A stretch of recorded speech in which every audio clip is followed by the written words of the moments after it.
Hello viewers, myself MGD Tamim. In this video, I am going to show you how to create this type of awesome text animation in Adobe After Effects. So let's begin the video. For make this type of text animation, at first you have to create a text in the composition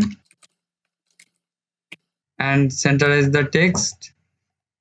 Then click on this arrow to expand the option and go to animate and select opacity. Then click on the add, go to property and select blur and set the blur amount 100% and set the opacity value 100 to 0%.